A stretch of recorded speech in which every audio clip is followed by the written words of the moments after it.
Tu as entendu ma prière faite dans le noir.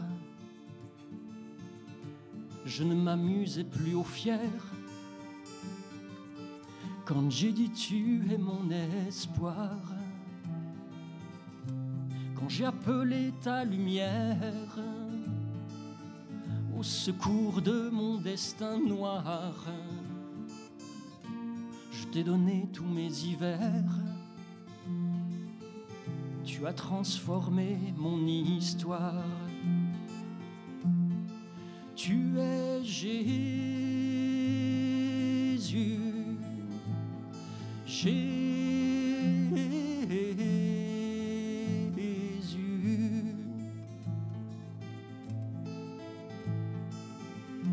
Tu as effacé mon péché en payant le poids de mes fautes. Et lorsque ton sang a coulé, comment garder la tête haute? Immense amour, tu as pardonné, me proposant d'être ton hôte, te suivre sur les 3 sentiers et que l'on marche côte à côte. Tu es Jésus, Jésus, la bonne nouvelle pour les cœurs brisés, la bonne nouvelle, ils seront consolés. Tu es Jésus, oh Jésus.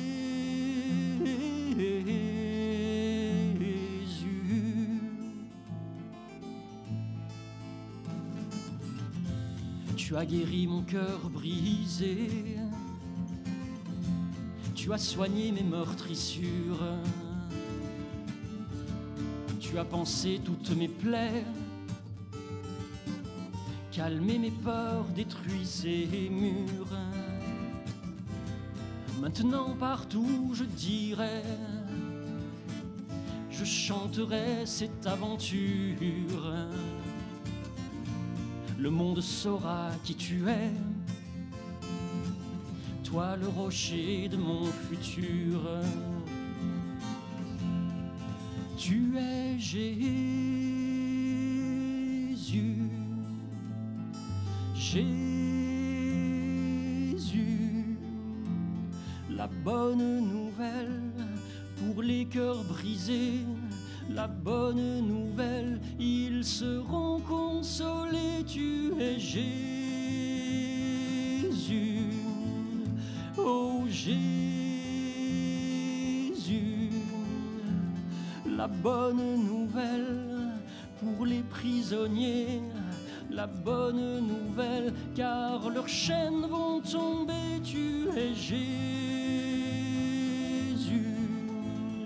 oh Jésus.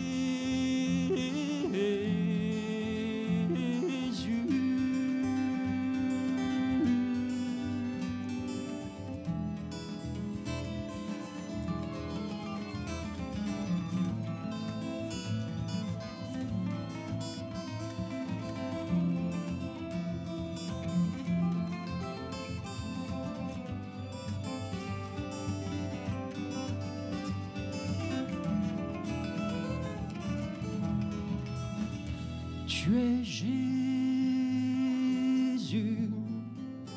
oh Jésus,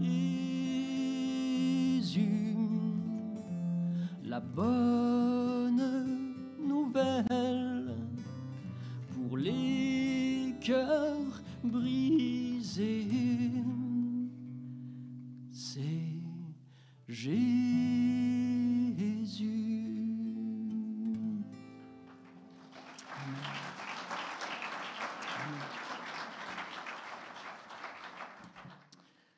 La bonne nouvelle, c'est Jésus.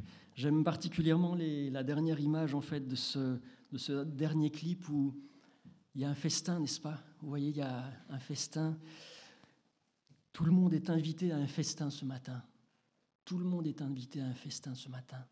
et pas un festin de nourriture du corps, mais un festin de nourriture spirituelle, un festin de nourriture de l'esprit. Le Saint-Esprit veut vous donner tellement de bénédictions et de richesses ce matin de la part de notre Seigneur. Alors, je ne sais pas dans quel état d'esprit chacun est venu ce matin, mais j'ai la certitude que beaucoup d'entre vous ont un besoin crucial d'entendre que quelqu'un vous aime, et pas d'un amour humain, parce que vous avez déjà expérimenté cela, l'amour humain, un amour fragile, un amour éphémère, un amour qui fait des promesses et puis qui dit le lendemain « non, c'est toi qui as mal compris ». Je veux parler de l'amour inconditionnel, de l'amour infini de Dieu pour vous, du Père pour vous. Dieu vous aime de manière inconditionnelle. C'est ce que je veux vous dire de la part de Dieu ce matin. Et j'aime beaucoup cette parabole que Jésus utilisait pour illustrer l'amour inconditionnel du Père pour ses enfants. Cette parabole que j'aimerais que nous puissions lire dans l'évangile de Luc, au chapitre 15, et les versets 11 à 24.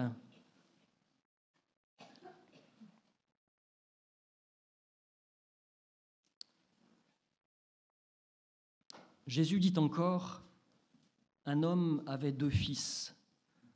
Le plus jeune dit à son père: « Mon père, donne-moi la part de bien qui doit me revenir. » Et le père leur partagea son bien.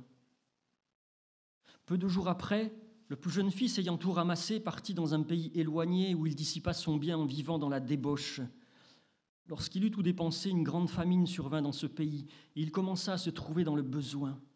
Il alla se mettre au service d'un des habitants du pays qu'il envoya dans ses champs pour garder les pourceaux. Il aurait bien voulu se rassasier des carouges que mangeaient les pourceaux, mais personne ne lui en donnait. Alors, étant rentré en lui-même, il se dit: « Combien de mercenaires chez mon père ont du pain en abondance, et moi ici je meurs de faim. Alors je me lèverai, j'irai vers mon père, et je lui dirai: Mon père, j'ai péché contre le ciel et contre toi. Je ne suis plus digne d'être appelé ton fils. Traite-moi donc comme l'un de tes mercenaires. » Et il se leva et alla vers son père. Mais comme il était encore loin de la maison, son père le vit et il fut ému de compassion. Il courut se jeter à son cou et l'embrassa. Le fils lui dit: « Mon père, j'ai péché contre le ciel et contre toi. Je ne suis plus digne d'être appelé ton fils. » Mais le père dit à ses serviteurs: « Apportez vite la plus belle robe et mettez-la lui, passez-lui un anneau au doigt et des souliers aux pieds, amenez le veau gras et tuez-le, mangeons et réjouissons-nous, car mon fils que voici était mort et il est revenu à la vie, il était perdu et il est retrouvé. » Et ils commencèrent à se réjouir. Nous arrêterons là la lecture de la parole de Dieu. Il y aurait d'autres choses à dire sur la suite, mais nous nous concentrerons sur ce texte-là ce matin. J'aimerais vous poser une question qui va peut-être vous paraître idiote. Est-ce que vous aimez les mensonges ? Alors, je ne peux pas trop voir les sourires derrière les masques, mais certains doivent penser que c'est une question idiote, et pourtant, ce monde vit de mensonges, n'est-ce pas ? Que de mensonges dans ce monde. Et pourtant, tout le monde répond non, je n'aime pas les mensonges, et c'est naturel. Notre première réaction à dire non, j'aime pas les mensonges, c'est la réponse logique. Personne n'est fait pour vivre dans le mensonge, ni pour le subir, ni pour en être victime. Lorsque l'homme n'est pas fait pour vivre dans le mensonge. Et regardez les résultats dramatiques à celui qui subit le mensonge lorsqu'il apprend la vérité. Que de drames, que de suicides, que de familles éclatées lorsque la vérité se sait. Inversement, celui qui a vécu de mensonges, celui qui en a raconté à droite et à gauche, lorsqu'on apprend qu'il a trompé tout le monde, même ceux qui lui faisaient confiance, quelle honte de tomber de ce piédestal pour quelqu'un qui avait l'estime de beaucoup. Et on constate toutes les conséquences dramatiques à la vie de mensonge. La vie de mensonge, c'est la destruction, c'est l'insécurité, c'est l'inquiétude, c'est l'angoisse. Toutes ces choses pour lesquelles l'homme n'a pas été créé. Toutes ces choses pour lesquelles Dieu n'a pas créé l'homme. Parce que Dieu n'aime pas le mensonge, parce que Dieu est juste, parce que Dieu est justice.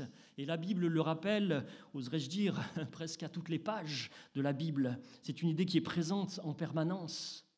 Je citerai simplement 2 proverbes. Proverbe 12, 22 qui dit « Les lèvres fausses sont en horreur à l'Éternel, mais ceux qui agissent avec vérité lui sont agréables. Et puis, ce proverbe aussi un peu plus loin, le proverbe 27, sur les conséquences qui attendent celui qui ment, le proverbe, le roi Salomon dit « Le pain du mensonge est doux à l'homme, mais plus tard, sa bouche est remplie de gravier. » Alors, je ne sais pas si vous avez déjà essayé de manger du gravier. Déjà, quand on est sur la plage, qu'on a 2-3 petits grains de sable, là, c'est pas agréable. Mais alors, manger du gravier, je ne vous conseille pas. Mais cette image est frappante, n'est-ce pas? Eh bien, sachez qu'il y a 2 mensonges essentiels qui parcourent ce monde. 2 mensonges que l'ennemi de nos âmes, l'ennemi de votre âme, distille dans le cœur de l'homme, distille dans votre cœur. 2 mensonges avec lesquels celui qui veut votre destruction, votre malheur, aimerait bien vous convaincre. Ce premier mensonge, c'est vous pouvez vous passer de l'amour de Dieu. Vous pouvez vivre sans l'amour de Dieu. Allez-y, faites votre vie. Dieu est votre créateur. Ce qu'il dit, ce n'est pas forcément indispensable à votre vie. Vous pouvez très bien y arriver sans lui. Peut-être même que votre vie sera meilleure parce que, regardez, ce qu'il vous demande, c'est quand même contraignant. Vous n'allez pas pouvoir faire ce que vous avez envie de faire. Vraiment, vous n'allez pas pouvoir vous éclater, comme disent les jeunes. Rien de nouveau sous le soleil. Souvenez-vous, dans le jardin d'Éden, Dieu donne ses instructions à Adam et Ève en leur disant, voilà ce magnifique cadeau, la création. Magnifique, quelle belle création. Eh bien, domine sur elle, mais domine dans le sens, prends-en soin, gère-la avec soin, avec attention. Mais attention, il y a un arbre qui est mauvais. L'arbre de la connaissance, il est mauvais pour toi, et le jour où tu en mangeras, eh bien, tu mourras. Et on voit Satan, sous la forme du serpent, venir dire à Adam et Ève, mais est-ce que Dieu, il a bien dit cela? Est-ce que Dieu a bien dit cela? Finalement, en fait, tu peux te passer de ce que Dieu te dit. Tu peux te passer de ta dépendance envers Dieu. Tu peux te passer de son avis. Tu peux vivre sans cela. Et quelles conséquences? Quelles conséquences depuis la chute? Quelles conséquences pour notre monde, aujourd'hui encore, d'avoir cru pouvoir vivre sans Dieu? Ce premier mensonge, vous pouvez vous passer de l'amour de Dieu. Et puis il y a un deuxième mensonge que le diable aimerait bien que vous croyiez. C'est ce que vous avez fait en voulant vous passer de l'amour de Dieu. Eh bien, c'est impardonnable. C'est impardonnable. Vous avez voulu vivre sans Dieu, vous avez fait votre vie, vous avez essayé d'arriver en refusant, en piétinant, en humiliant l'amour de Dieu. Maintenant, vous êtes là où vous êtes, au bout du chemin, désespéré, vous constatez les dégâts dans votre vie et peut-être dans la vie de votre entourage, de votre famille. Eh bien, c'est trop tard. Vous avez joué, vous avez perdu. Vous êtes maintenant sans espoir possible de retour, sans espoir possible de pardon, sans espoir possible de rédemption. C'est fini pour vous. Et ce deuxième mensonge arrive, bien sûr, chronologiquement après le premier. La Bible nous montre des exemples de gens qui ont cru à ce mensonge et leur destinée a été terrible. Des gens qui ont cru qu'il n'y avait pas de pardon, pas de retour possible et qui sont allés jusqu'à supprimer leur vie parce qu'ils pensaient qu'ils n'avaient plus de secours alors qu'ils connaissaient l'Éternel. On peut penser à Samson, ce juge à qui Dieu avait donné sa force et qui avait délivré Israël de la main des Philistins de tellement nombreuses reprises, mais qui préfère mourir en se vengeant et en tuant des Philistins, plutôt que de crier à Dieu et dire « Seigneur, secours-moi » comme tu l'as fait jusqu'à maintenant. Dieu l'aurait secouru. Il préfère mourir en pensant qu'il n'a plus d'espoir. On peut penser à Saül, ce roi béni au début de son service, appelé par Dieu, et puis qui se détourne de fil en aiguille en désobéissant, et puis qui finit, souvenez-vous, dans un combat, il finit par sauter la vie en se jetant lui-même sur son épée, alors que Dieu l'avait délivré tellement nombreuses reprises de la main de ses ennemis. Il aurait pu crier à l'Éternel, il aurait pu se repentir, et Dieu l'aurait délivré. Et il y a plusieurs exemples comme ça dans l'Ancien Testament, et puis un exemple malheureusement bien connu dans le Nouveau avec Judas. Judas qui refuse la repentance et qui va se pendre. Mais revenons à la parabole, histoire que Jésus racontait il y a 2000 ans et qui nous enseigne quelle attitude à avoir devant Dieu. Nous avons lu cette histoire et je ne veux pas trop la commenter tellement elle est belle, tellement elle est magnifique en elle-même. Mais j'aimerais simplement mettre l'accent sur deux choses. Mettre l'accent sur l'offense qui est faite à ce père. L'offense qui est faite à ce père. Ce fils qui va voir son père en lui disant « Donne-moi ma part d'héritage ». Est-ce que vous réalisez la profondeur de l'insulte ? Donne-moi ma part d'héritage, c'est une insulte, c'est une offense, c'est un mépris, c'est dire à son père « Mais je souhaiterais que tu sois mort.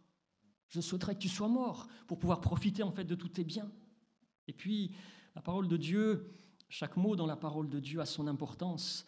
La parole de Dieu nous précise que peu de jours après, ayant tout ramassé, il s'en va, peu de jours après. Réfléchissez un petit peu. L'héritage à cette époque, l'héritage, ce n'était pas des trucs en bourse, ce n'était pas sur des comptes en banque où il suffisait de faire un clic pour faire un virement et puis on l'avait dans les 10 minutes qui suivaient, n'est-ce pas ? À l'époque, les héritages, c'était des biens immobiliers. C'était des maisons, c'était des terrains, c'était aussi peut-être des troupeaux, etc. Et si la Bible nous précise que peu de jours après, il a fait cela, ça veut dire qu'il a très, très rapidement vendu sa part d'héritage, qu'il a probablement bradé sa part d'héritage, qu'il était peut-être même allé voir des gens avant du village en leur disant « Tu sais, dans pas longtemps, je vais avoir une bonne affaire à faire. Tiens-toi prêt, ça va arriver. » Et tout ce côté calculateur, peu de jours après, nous dit la parole de Dieu, tout ce côté calculateur rajoute au côté humiliant de cette demande et au camouflet, à cette gifle, à cette humiliation qu'a reçue le père de la part de son fils. Il faut mettre l'accent sur la violence humiliante de cette offense, mais il faut aussi mettre l'accent sur la réponse du père, l'amour du père. Face à cette demande humiliante du fils, il y a cette réponse. Et face à cette demande, un père juif pouvait répondre à l'époque de deux manières pour transmettre ses biens. C'est un peu comme maintenant, le droit français maintenant, quand vous voulez transmettre un bien à votre descendance, vous pouvez faire soit un testament pour vos enfants, mais le testament, il devient effectif quand vous décédez, n'est-ce pas ? Les enfants ne peuvent pas jouir et vendre avant. Donc, soit c'est un testament, soit c'est une donation durant la vie, mais les parents continuent à avoir l'usufruit. Et on ne peut pas vendre comme ça. Vous n'en avez pas la pleine propriété. Vous voyez ce que je veux dire ? Et c'était le même droit à l'époque. Alors, ça veut dire que si le fils a pu vendre, brader, ça veut dire que le père est allé bien au-delà de ce que prévoyait la loi ou les habitudes de l'époque. C'est-à-dire que le père a mis entière disposition à son fils ces biens qu'il lui a donnés de manière à ce qu'il puisse en profiter complètement, qu'il puisse s'en profiter immédiatement, sans attendre le décès de son père, qu'il puisse faire ce qu'il avait prévu de faire, même si le père devait bien se douter, n'est-ce pas, des projets de son fils. Mais le père a laissé son fils libre d'agir comme il le voulait, la liberté de l'homme. Dieu ne contraint personne, Dieu n'oblige personne à accepter son amour. Face à l'offense du fils, il y a l'amour du père. J'imagine aussi le déchirement du cœur de ce père. Et le fils part, il croit qu'il peut se passer de l'amour de son père, qu'ailleurs la vie est bien meilleure. Et le texte ne nous dit pas combien de temps a duré cette vie de fête, mais on a l'impression quand même que les choses sont allées très vite, que la dégringolade est arrivée très vite, que très vite l'argent est venu à manquer, que très vite les amis sont partis au loin, plus personne sur qui compter, et puis au bout du chemin, dans quel état se retrouve ce fils ? Eh bien, dans un état d'humiliation complète. Garder des cochons, des animaux impurs. C'est le dernier des métiers pour un juif, un métier qui le rendait lui-même impur et qui l'excluait de la société, qui l'excluait même de la ville. Il ne pouvait plus mendier dans la ville. Le mépris même à l'intérieur de la société, qui est l'entreprise de gardiennage de cochons qu'il employait, puisqu'il nous a dit que même personne là n'a pitié de lui et personne ne lui donne même de la nourriture qu'on donne aux cochons. Il aurait bien aimé se rassasier des carouges que mangeaient les cochons, mais personne ne lui en donnait, nous dit la parole de Dieu. Le mépris des autres. Le mépris des autres, le sentiment de se sentir impur. Vous savez ce que c'est ça ? C'est rien de plus ni de moins que l'humiliation dans la vie de péché. Le mépris des autres et le sentiment de se sentir impur, c'est la vie de péché. c'est la vie dans le péché. Parce que cette vie dans le péché, on y arrive quand on rejette cet amour du Père, qu'on veut vivre libre, entre guillemets, libre selon la volonté de l'homme. Mais au nom de la liberté, regardez quel droit on réclame. Au nom de la liberté, on réclame de faire tout ce qu'on a envie de faire. Affectivement, dans nos relations entre hommes, femmes, etc., le monde dit « mais je veux être libre », sans tenir compte de ce que Dieu dit par rapport à l'engagement, par rapport au mariage. Affectivement parlant, on vit comme on veut. Et regardez les résultats. Éthiquement parlant, ne prenons pas en compte ce que Dieu dit par rapport à la vie, par rapport à la mort. Allongeons allègrement le délai d'avortement jusqu'à des durées qui sont monstrueuses, qui sont inimaginables. Quand ça arrange l'homme, juste incroyable. Et ne prenons pas en compte ce que Dieu dit parce que ça nous arrange nous. Et puis économiquement, c'est la même chose. Que les riches s'enrichissent toujours plus, que les pauvres soient toujours plus pauvres, chacun pour soi, n'est-ce pas? Chacun pour soi, et surtout ne prenons pas en compte ce que Dieu dit dans la Bible à plusieurs reprises par rapport à la veuve, l'étranger, l'orphelin, d'en prendre soin. Et on regarde le résultat de ces choix sans Dieu, de ce mensonge auquel tant de gens croient. Peut-être vous aujourd'hui, ce matin, vous pouvez vous passer de l'amour de Dieu, vivre sans l'amour de Dieu et y arriver sans cela. Et le fils est là, il est dans la famine, dans l'épreuve, au bout du chemin. L'argent a disparu, les amis avec. Et puis la parole de Dieu nous précise qu'il y a une épreuve supplémentaire. Il y a une famine qui survient dans ce pays. Il y a une épreuve supplémentaire qui est permise par Dieu pour que ce fils puisse s'arrêter et réfléchir. S'arrêter et réfléchir. Générer la réflexion, étant rentré en lui-même, nous dit la parole de Dieu. Quand on est dans cette situation, au bout du chemin, et qu'il y a une épreuve qui s'abat sur nous de manière particulière et supplémentaire, on a encore le choix. On peut dire soit « oh là là, vraiment, j'ai pas de chance, le sort s'acharne, et puis on va persévérer dans la mauvaise direction, ça va bien finir par s'arranger ». Ça, c'est pas la bonne solution. Ou alors on peut faire comme ce fils a fait, rentrer en soi-même, étant rentré en lui-même. Quand on regarde cette expression dans le texte grec, on pourrait la traduire par « ayant retrouvé tout son sens ». Ayant retrouvé tout son sens. Ou encore « il revint à lui-même ». Il revint à lui-même, comme s'il avait été aveuglé, trompé, comme s'il avait été insensé, comme s'il avait vécu un moment de folie, en fait, un moment de déraison, ayant retrouvé tout son sens. Et il faut se rendre compte que cette famine, oui, pour lui, c'est une bénédiction.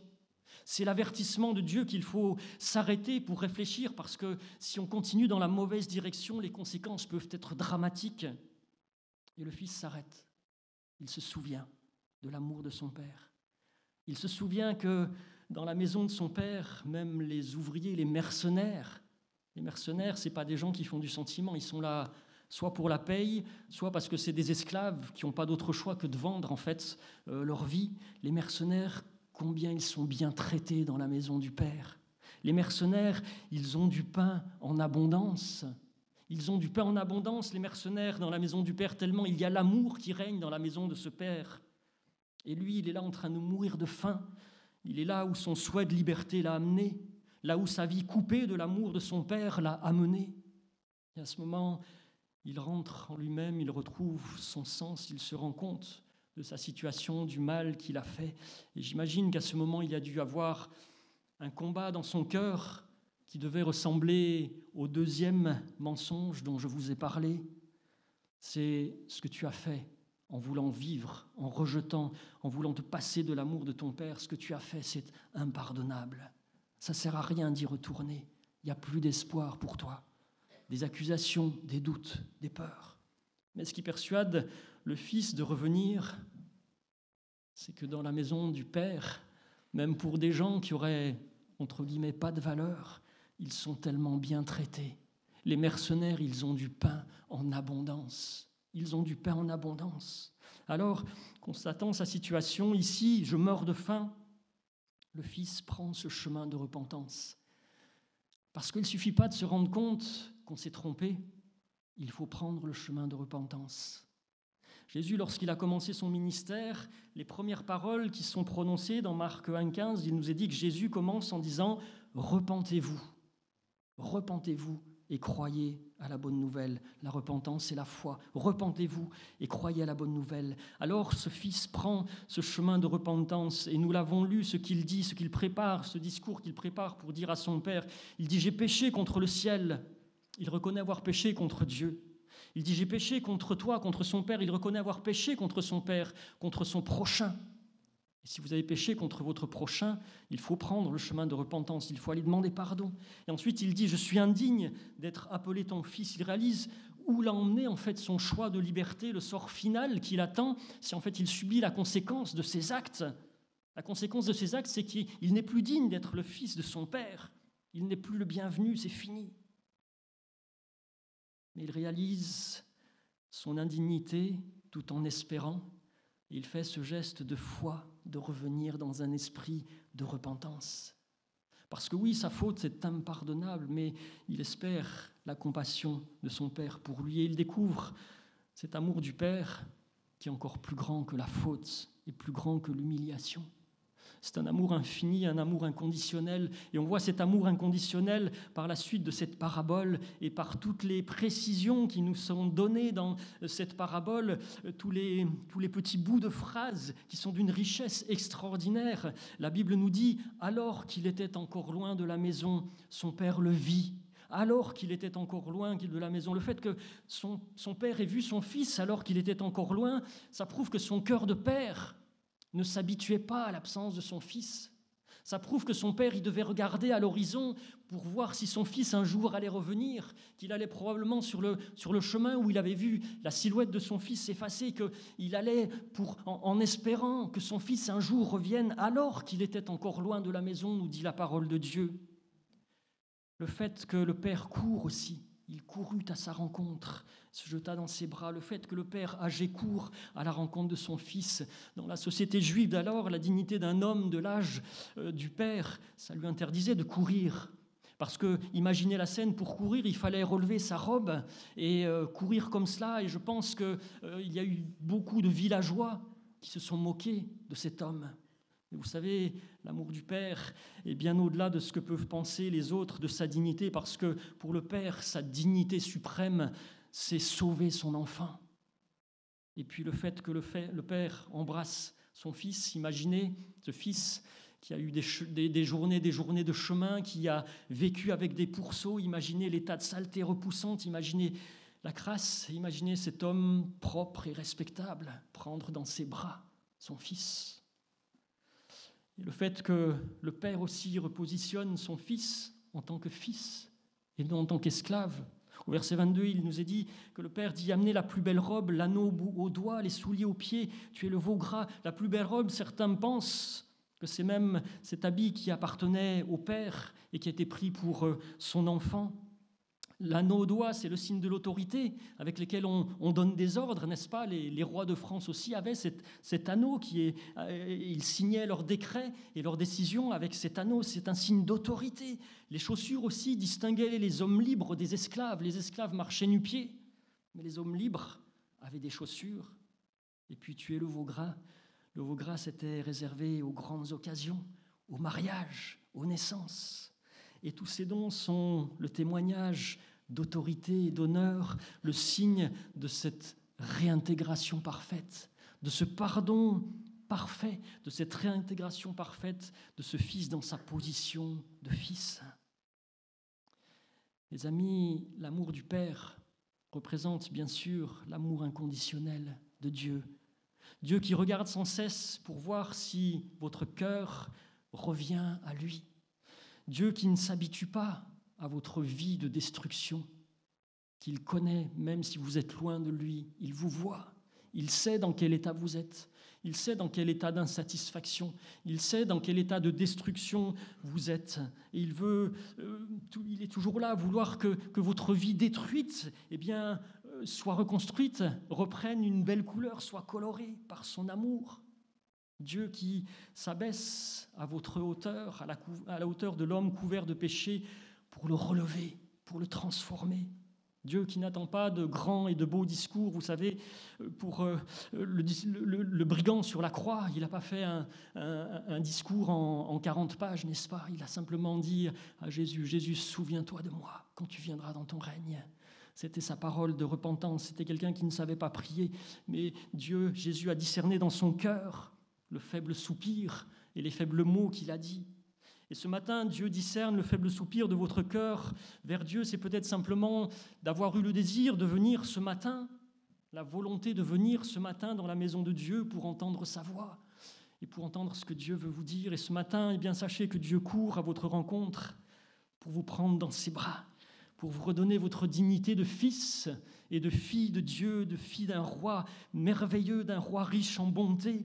C'est de l'amour extrême dont nous parlons ce matin. Et on peut se dire, le monde pourrait dire, mais il faut être fou pour faire ça à un fils qui a humilié son père. Oui, on parle d'un amour fou, c'est l'amour extrême dont il s'agit, c'est de la folie de l'évangile, de la folie de la croix. Et l'apôtre Paul dit, car la prédication de la croix est une folie pour ceux qui périssent. Mais pour nous qui sommes sauvés, elle est une puissance de Dieu. Amen. Alors, si vous avez cru au premier mensonge, vous pouvez vous passer de l'amour de Dieu et que vous constatez là où vous en êtes. Je vous en supplie, ne croyez pas au deuxième mensonge en pensant que ce que vous avez fait, ça n'est pas pardonnable. Parce que si vous pensez cela, écoutez, je vais vous dire pourquoi c'est pardonnable. C'est pardonnable parce que quelqu'un a payé le prix à votre place. C'est pardonnable parce que le prophète Ésaïe nous dit dans Ésaïe 53, « Cependant, ce sont nos souffrances qu'il a portées. C'est de nos douleurs qu'il s'est chargé. Et nous l'avons considéré comme puni, frappé de Dieu et humilié. Mais il était blessé pour nos péchés. Il était blessé pour tes péchés. Il était blessé pour mes péchés. Il était brisé pour nos iniquités. Le châtiment qui nous donne la paix est tombé sur lui. Et c'est par ses meurtrissures que nous sommes guéris. Amen. Guéris du péché, guéris de toute maladie. C'est par ses meurtrissures que nous sommes guéris. Gloire à notre Seigneur et Sauveur Jésus-Christ. Parce que oui, notre offense, votre offense est immense, est impardonnable. Mais l'amour du Père est encore bien plus grand parce que là où le péché a abondé, la grâce de Dieu a surabondé. Amen. Ne croyez pas que Dieu ne puisse pas vous pardonner. Et ce matin, vous pouvez faire ce geste de repentance et de foi, de venir, de revenir pour entendre la voix de votre Père, pour rentrer en vous-même alors que vous étiez aveuglés par des désirs de fausse liberté, aveuglés par l'ennemi qui veut votre destruction, l'ennemi qui est un menteur. Et aujourd'hui, vous pouvez faire ce geste de demi-tour. Et si vous le faites aujourd'hui, alors vous verrez ce Père qui court à votre rencontre, qui vous serre dans vos bras et qui crie « Réjouissons-nous, car mon fils que voici était mort et il est revenu à la vie. Réjouissons-nous, car mon fils s'était perdu et il est retrouvé. » Mais la réponse, elle est dans votre cœur. Mais ne croyez pas à l'ennemi de vos âmes. Vous ne pouvez pas vivre sans l'amour de Dieu. Continuez pas, n'endurcissez pas votre cœur, revenez. Et ce matin, ne croyez pas que vous êtes impardonnable. Aujourd'hui, c'est un jour de grâce. Aujourd'hui, tout est accompli par Jésus-Christ à la croix du Calvaire. Tout est accompli. Amen. Aujourd'hui, vous avez le choix. Et Dieu te rappelle, j'ai mis devant toi la vie et la mort, la bénédiction et la malédiction. Choisis la vie afin que tu vives, toi et ta postérité.